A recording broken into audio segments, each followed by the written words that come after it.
Welcome to #Mindshift Talk, powered by Create Mindspace with Katrin Büßmann.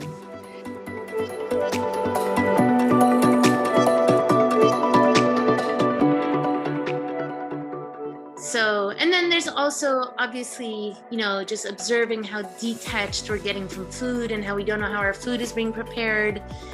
And we have unrealistic expectations around, everything.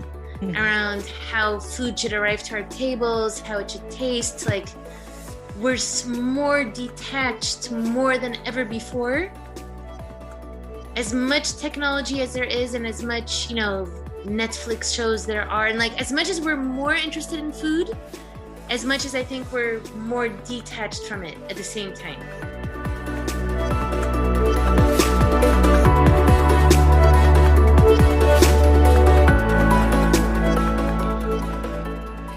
#Mindshift Talk is a gateway for a more humane, conscious future. The foundation is mindfulness. Come and explore with an open mind and heart to find beautiful ways to grow, listen, learn, connect, thrive in community and restore.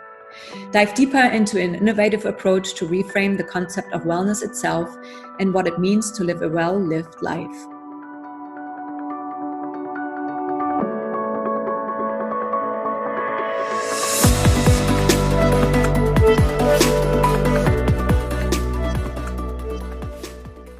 This is a platform to share, educate, and inspire.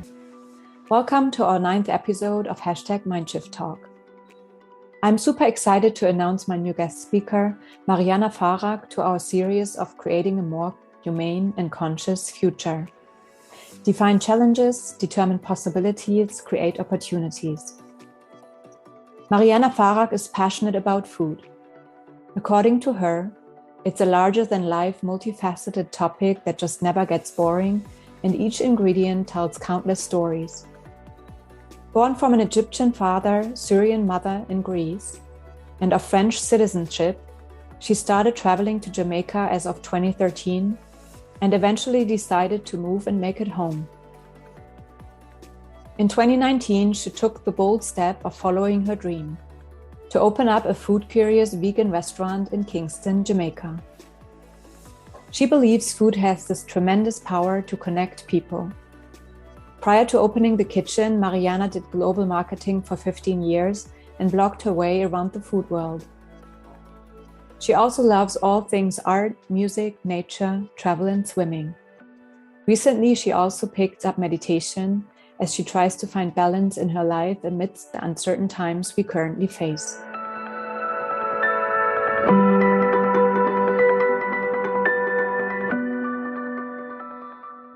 Yeah, thank you, Marianna, for being here with us today, and welcome to #Mindshift Talk. I'm very excited to have you, and to start, it would be great if you could please share a little bit about yourself and where you maybe are today and what maybe people should know about you to really get to know you and know who you are. Hey, well, thanks, Katrin, for having me. So I'm currently based in Kingston, Jamaica. I've been here for 6 years.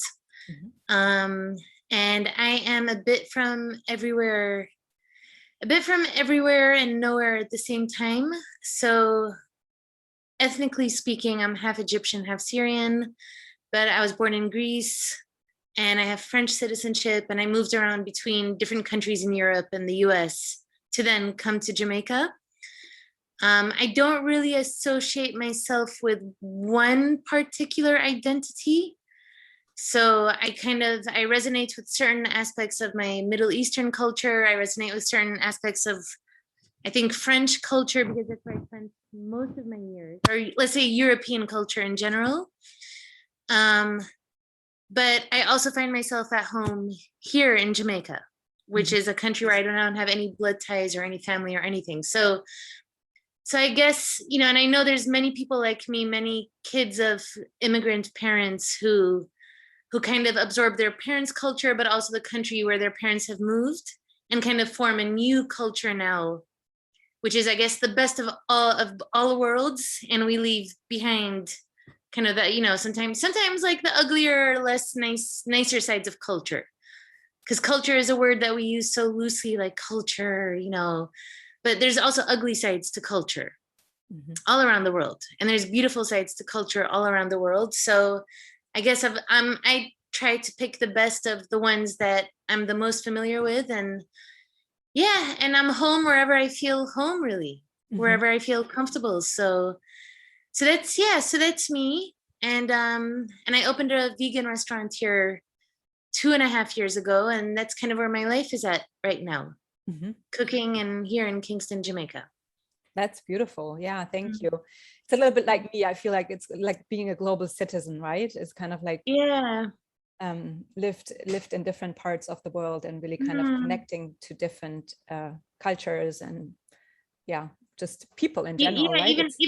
Even in languages, like I don't know with you, when you're speaking in English, are you thinking in English or are you thinking in German? Like, what are you translating? Like sometimes I'll translate things from French to English directly and they make no sense because it's a literal translation. Or sometimes I also realize I speak English really well, but there's so many expressions or things I still don't know because it's just not where, I wasn't born. It's not my first language, so to speak. So global citizen. Yeah, that's beautiful. Like this. Yeah, thank you. And you said it already. You opened up a vegan restaurant. It's called Marianna's Kitchen. If any one of you who's listening ever comes to Kingston, you definitely need to check it out. I love that place. It's beautiful. But maybe you can share a little bit what it's about and maybe what is your vision and mission behind that restaurant. So Marianna's Kitchen is an extension of basically how I grew up at home and what the kitchen represented. And I realize, people often ask me this question and my answer always goes back to the same thing, which is it's really my childhood. And I think, whatever we grow up in is going to be the most permanent and influential memory that we have for the rest of our life. So to me, there is an abnormal time spent in a kitchen growing up. We didn't spend a lot of time in the living room. We actually spent more time in the kitchen. And that's something my grandma used to do in her home. That's something my parents do in their home. And we just spend an unusual amount of time in the kitchen.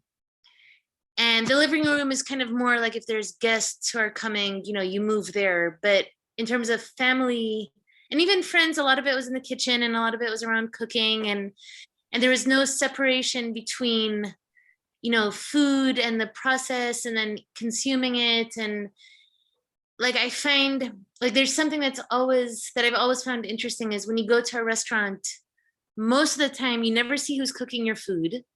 You don't know, you don't know the people who are cooking your food. You don't know where it's being cooked. Like, it's just a complete disconnect.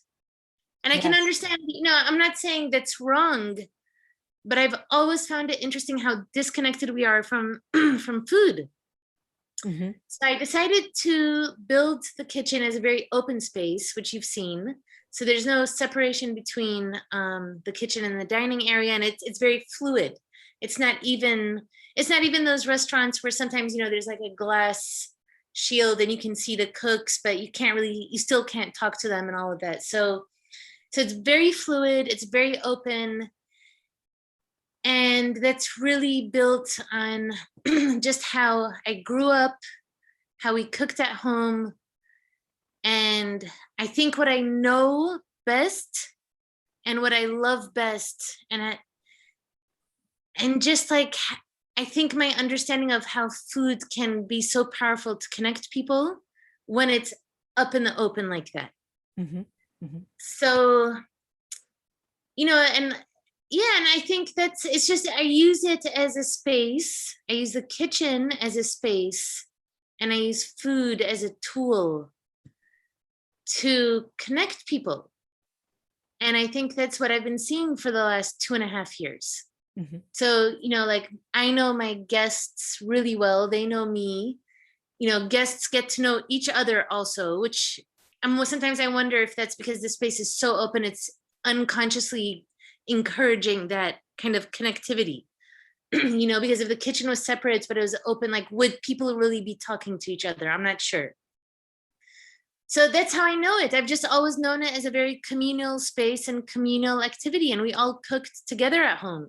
And it's from a young age. Like, I think a lot of Middle Eastern kids might resonate with this, where, you're spending a lot of time with your mom and your grandma as a kid, just helping her sort vegetables and peel things and put the beans in this bucket and the others in there. And it's just an essential part of my childhood. So, and then there's also obviously, just observing how detached we're getting from food and how we don't know how our food is being prepared. And we have unrealistic expectations around, everything, around how food should arrive to our tables, how it should taste. Like, we're more detached more than ever before.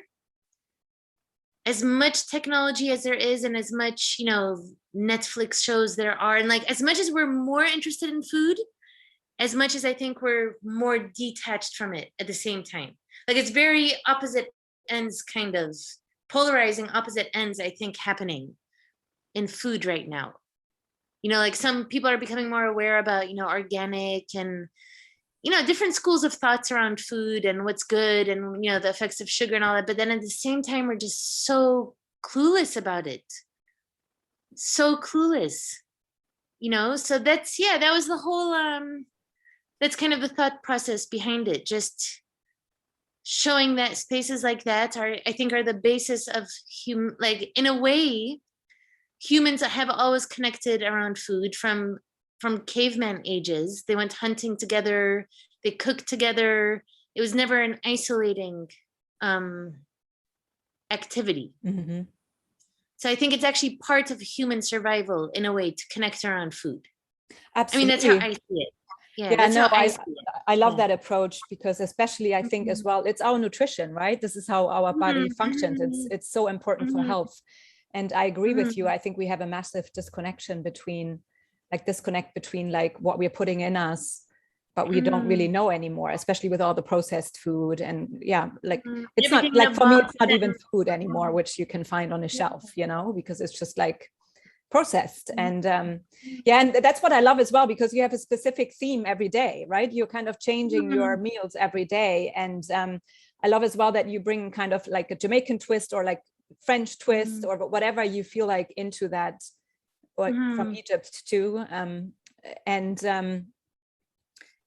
Kind of with the tagline too. I remember, I think it's #Stay Food Curious, right? Food curious. What's your inspiration on that? Like, where do you, like, I feel like I love how you kind of get so inspired every day. That's a lot of work too, changing it is, people. It is, but so it goes like, part of it, well, it's two parts. So part of it goes back to my childhood, which is, again, growing up from parents of a different culture than the country we lived in.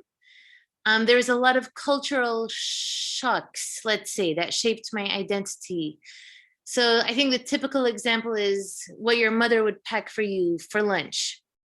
And, my lunch kind of looked different from my classmates' lunch. And I was always getting questions like, oh my gosh, what is this you're eating? And, it's so different from ours, and strange looks, and, and sometimes like mean comments, because kids can be like that. But anyways, and I grew up like that for many, many, many, many years, just kind of trying to understand, where am I going to fit in? Because the food that I'm eating is different from my environment.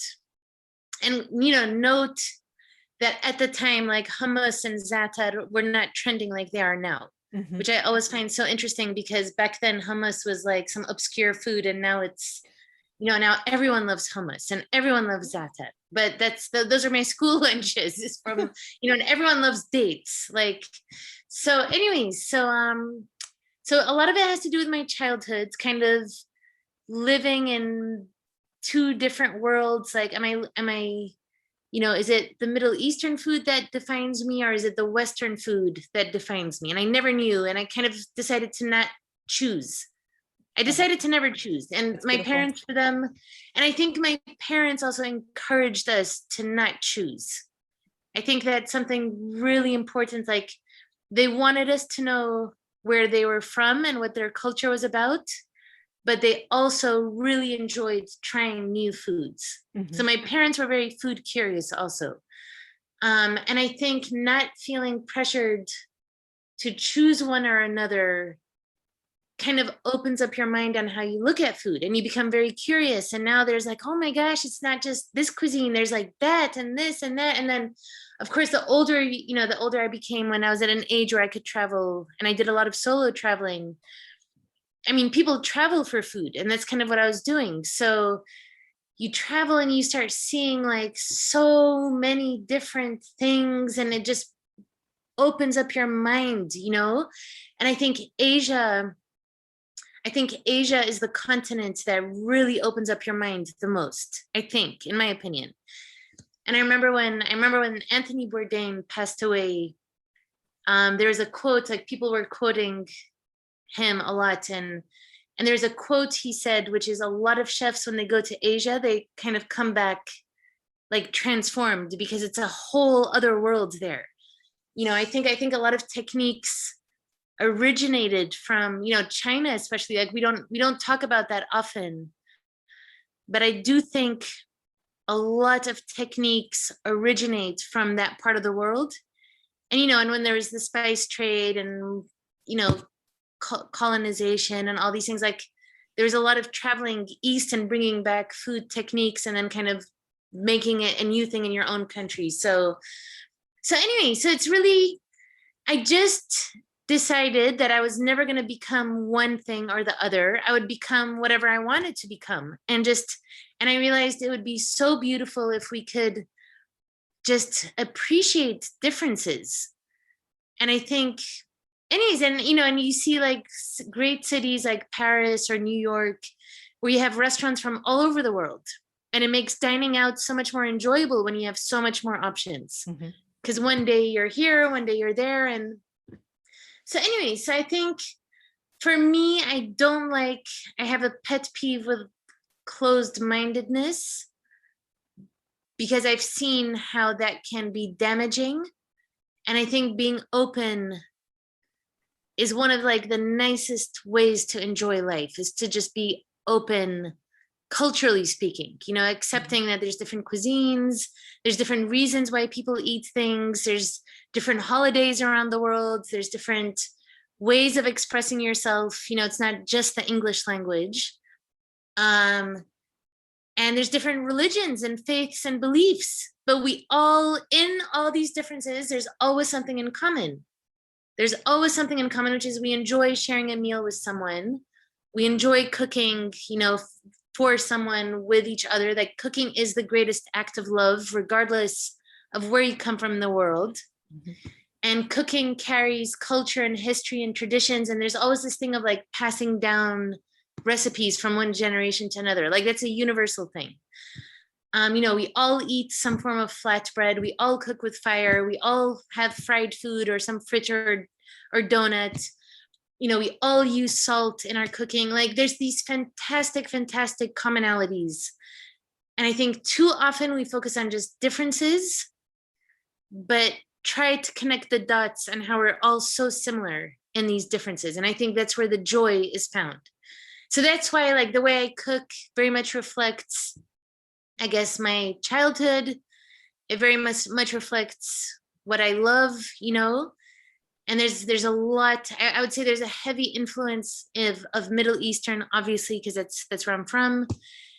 Well, one aspect of where I find myself being from. And then there's a heavy, heavy influence of India, because I love Indian cuisine.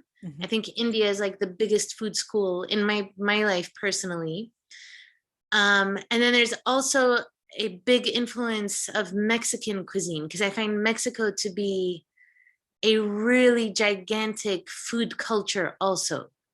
Like it has a very, very, very rich and ancient food culture from like Mayas and Aztecs, and and it's very intelligent food culture also. Because I think, not to like ramble for too long, but I think that's another thing that interests me in the food curiosity, is especially when you start reading about ancient cultures and how they cooked, and it was very intelligent, because they took into account like everyone's role in society, you know, like men, women, children.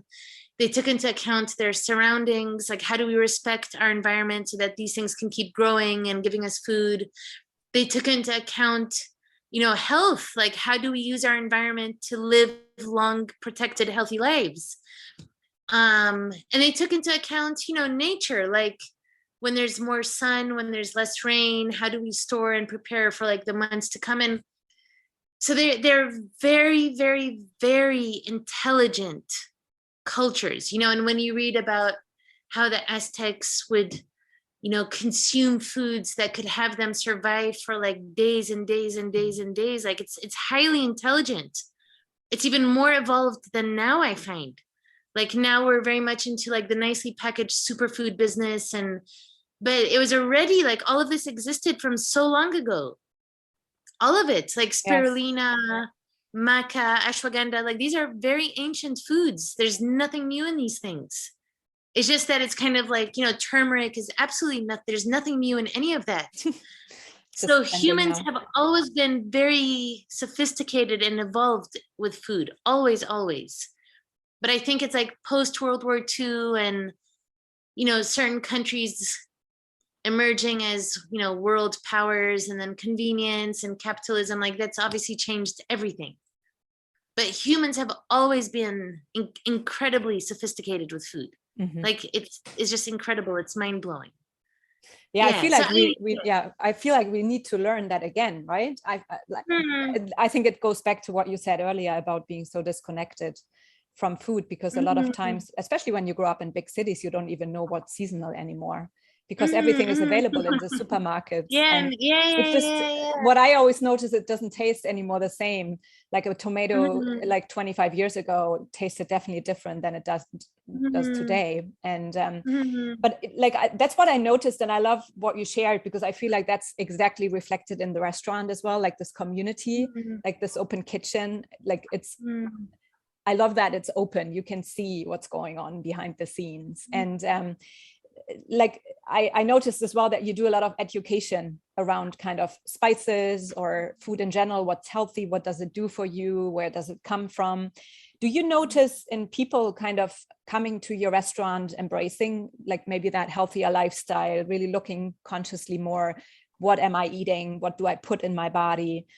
Especially in times we live in right now where health is kind of such a big topic. Yeah, for sure. I mean, I think there's a big appreciation for the educational aspect of food. And I mean, healthy is a heavy word, because depending on who you talk to, a healthy diet is going to be very different. You know, if you're talking to a keto person or a, you know, intermittent fasting or raw vegan or Whole30, or I don't know, like there's so many, it's become so vast now, you know, like the amount of schools of thought around food and alkaline, and like there's so much. And I find we spend more time trying to fight each other than to just accept that there's going to be so much, and whatever works for your body type is what is the most important, you know. So there's so many schools of thought when it comes to what's a healthy diet. Because, you know, even my guests, sometimes they tell me, you know, they'll come in and they say, oh, we heard you're not supposed to cook this. You should only be eating it raw. And this food should be avoided and blah, blah. And it's fascinating to hear all the theories that they come with, you know, because they're being exposed to something out there. You know, or some people, you know, like people say, oh, I shouldn't be eating until this time of the day. And anyways, it's I mean, in my opinion, I mean, and then you have Ayurveda and you have TCM, which are very ancient. They don't change as much as Western concepts, I find. So I think Ayurveda has been, because that's another interesting contrast, right? And the interest in healthy diets. I find in the West, every 5 years, it's going to change the ideal healthy diet. Because remember, just 20 years ago, it was low fat, low sugar, fat-free. And then overnight, everyone was eating avocado. But before that, they were avoiding it because it was full of fat. So that seems to change very unpredictably in the West. But then you go to Eastern cultures, where the concept of health and well-being has not changed much for like 3,000 years. So, you know, in Ayurveda, that definition of food has not changed at all. Same in traditional Chinese medicine. So anyway, so that's just to acknowledge that what is healthy varies depending on the person. So I just wanted to acknowledge that first. I don't claim to know what the ideal healthy diet is, but what I do believe in is that we fear food a lot. We're very confused around it. And I think, and we have a great dislike for vegetables and for, you know, and we have a misunderstanding of vegan. We think it's supposed to be expensive and it's not going to taste good and blah, blah, blah. So I think the role that I try to take up is to make people feel comfortable and not scared of that anymore. You know, vegetables can taste good. Vegan can be really exciting. Like it can be fried, but it can also be very clean and, you know, very clean, gluten-free kind of, you know, dieting. And so I try to expose people to all the different options out there. And I want them to feel comfortable and safe and to try new things. You know, it's like some people say, oh, I'll never eat cabbage. Like cabbage is disgusting. You know, beetroot is disgusting. Pumpkin, I don't like pumpkin. Like we got these comments all the time when we first opened. And now you find them loving it because they're seeing new ways that it can be prepared. You know, and one day they're tasting it raw, the other day they're tasting it roasted, the other day they're tasting it fried. And they're like, wow, this one ingredient can take on many lives, kind of, you know? So I'm seeing more interest in vegetables, I want to say, in like beans and in vegan ingredients, and people kind of continuously being entertained and by just how many ways there are to use one ingredient. So I think there's like an educational, but like in a really fun and light way also. And of course, I mean, especially since COVID, I'm seeing way more people taking care of what they're eating. Way more. Like we're getting a lot of meat eaters who are now eating, you know, want a vegan meal a few times a week. I get questions all the time on, you know, what's this ingredient good for? What should I eat for this? Like all the time. I'm not a doctor, but I get these questions all the time. I get a lot of comments about salt because I don't use too much salt in my cooking, especially in my soup. And that seems to be something that people really, really appreciate. So people are definitely paying attention to the salt. They're paying attention to the sugar.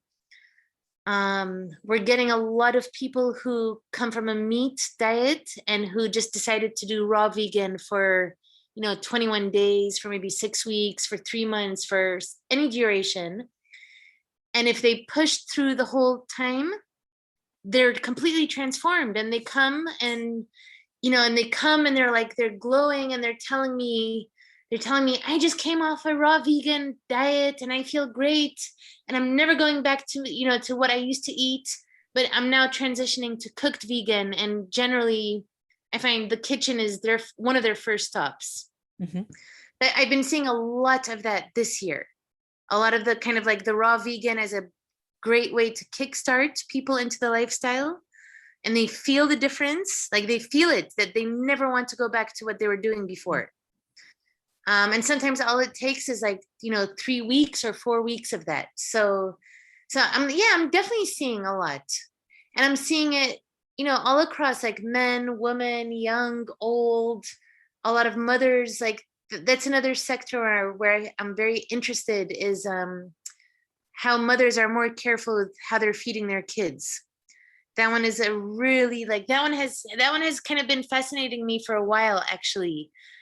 How people are, you know, very careful with what their kids are eating also.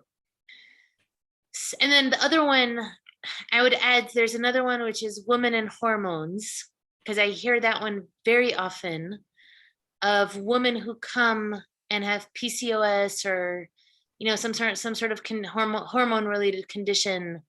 And their doctors are telling them to, you know, to cut off sugar, cut out meat, cut out gluten. You know, they come with different things they're told to cut out. And I'm getting a lot of women who are switching to vegan because of hormonal issues. Mm-hmm. That's a big one also. Yeah, that's a big one. I think hormones in food is generally like a big debate in the last 10 years. I think for men and women, just hormones in food in general. Yeah, so I'm definitely noticing a shift. Yeah, beautiful. Definitely noticing a shift. Yeah. No, I'm glad. I think because I mean, I'm really inspired on what you do, because I think we need far more of that. Just kind of going back to more like the real food, I call it now, you know, because I feel like it's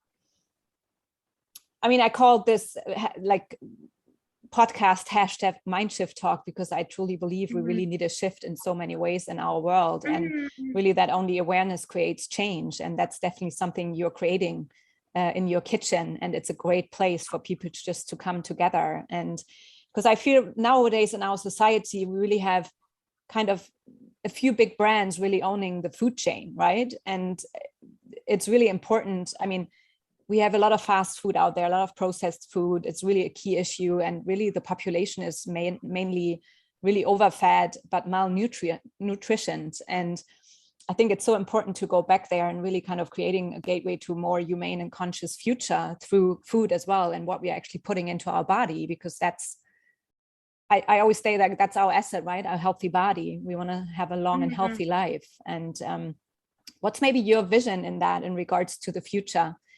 With what you do?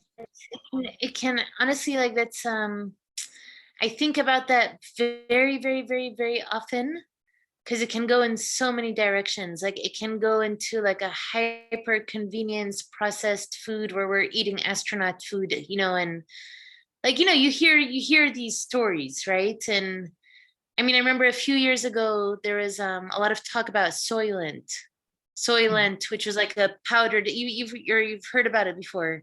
Yeah, I did. Soylent, yeah, which is like kind of born from Silicon Valley, where people don't have time to eat and eating is a hassle. So here's like a powdered thing, and it's, you know, your complete meal, and we don't have to think about food anymore. So I think, and that always terrified me as someone who likes to cook. So so I think there is maybe what's going to end up happening is there's going to be multiple worlds. I think there are going to be people who are looking for hyper convenient but highly nutritious food, kind of like the Soylent example of, you know, this shake gives me all my nutrients and I don't have to worry about cooking, because the truth is a lot of people don't enjoy cooking. It's not a pleasure for many people.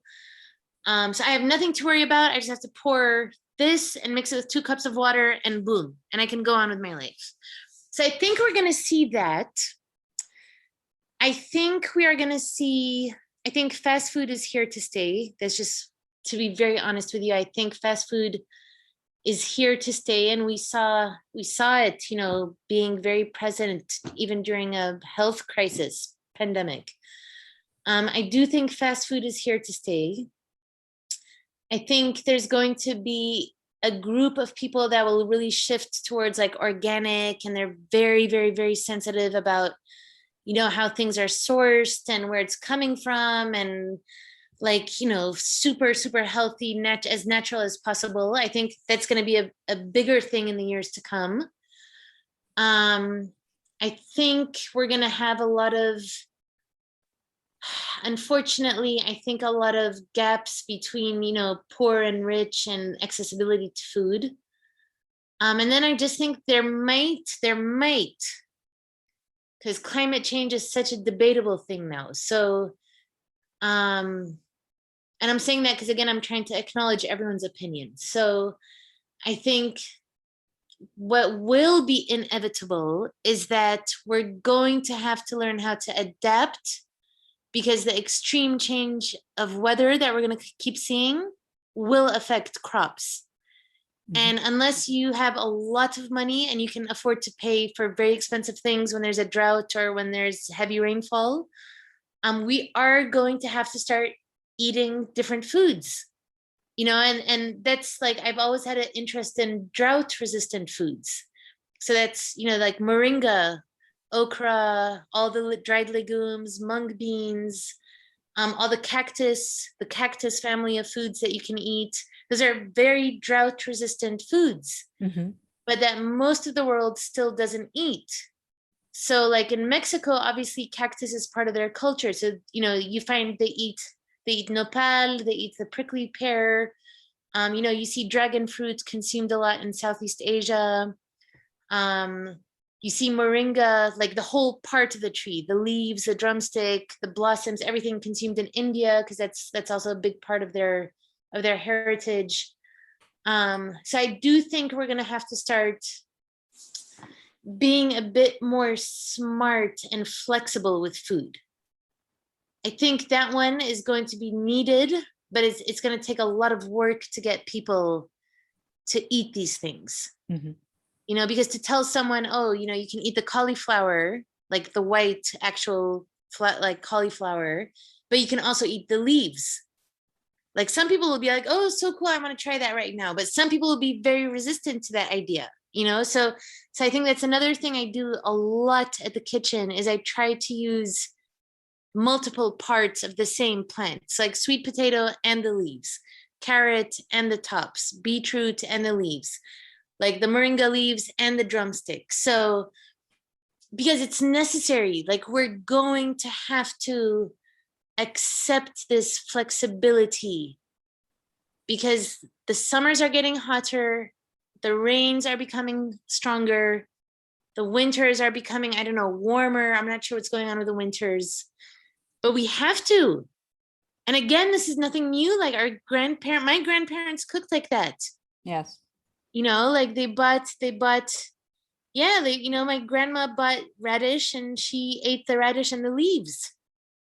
So again, like there's nothing new. Like we're really going back to very ancient ways of eating. Even like all this fermented food thing, like people have been fermenting foods for thousands of years. That's how we preserve foods, So I think we're not going to have one dominant thing. I think we're going to have like many different tribes, food tribes. And I think that's what's going to end up happening. Maybe, but what do I know? But that's kind of how I see it heading. Yeah. Okay. Yeah. Thank you. No, and I think it's interesting because I think it's one big thing is as well what you mentioned, like there's a lot of change going on and we have a lot more population now too, right? So how can we actually feed everyone in a way that it's still nutritious enough and that we nurture everyone also, in the way. Of course, it's another one. Like that's why, you read a lot of reports about breadfruit and jackfruit are very high calorie kind of filling foods that still have a lot of health benefits and can like feed large volumes of people. And yeah, of course. And then,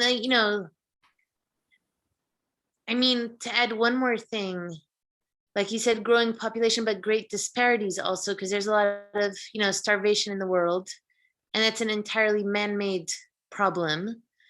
So I think how can we reduce food waste is probably going to be a big thing also to kind of, so it's not just how we're eating and what we're eating, but who has access to food also in the future. So I think chefs, as much as I don't like to call myself a chef, but I think like people in the food business are really going to play very important roles in how they cook and how they're in the example that they can give and how they can influence and inspire people. I think anyone in the food business right now, whether they know it or not, they have a huge responsibility. And it's something like you have to take seriously, I think. Yes. That's how I see it. I think like even now you see it like in the gastronomy world, you see Michelin star chefs who are becoming so conscious. It's not just about consuming luxury and $400 dollar meals with 7 pairings of wines, and it's not that anymore. They're becoming very, very, very conscious, and they're becoming social activists almost. So anyone who cooks right now has to be very conscious, I think. Yeah, thank you. No, that's beautiful, and that's a great way to end this conversation today. I think Yeah, thank you so much for sharing and being here with us today, Marianna. I really appreciate it. And yeah, as I mentioned earlier already, I'm really inspired how you do that work and how you bring that to the people and to the community in Kingston. As said, if you are ever in Kingston, you definitely need to check it out. Look for Marianna's Kitchen, and yeah, I'm gonna put it in the notes too. And yeah, I wish you all the best, like personally on your professional path as well, and keep doing what you're doing. It's well needed in the world, and keep inspiring the people around you. Thank you. I really enjoyed this conversation, and I want to wish the same to you. Like, I mean, what you're doing is also really needed, and I think more and more, especially, you know, after, well, with this pandemic, after this pandemic. So the same goes back to you. Like, you keep up the good work, and yeah, and I really enjoyed this conversation. So thanks for creating a platform. Yeah, thank you. To be continued for sure. Yeah.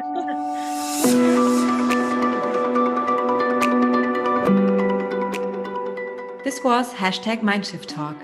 Thanks for listening. Stay tuned for our next episode with another amazing leader sharing their journey. To learn more about Create Mindspace, please check out katrinbüßmann.com. My gratitude goes out to my sister Tomke for bringing this to life with me.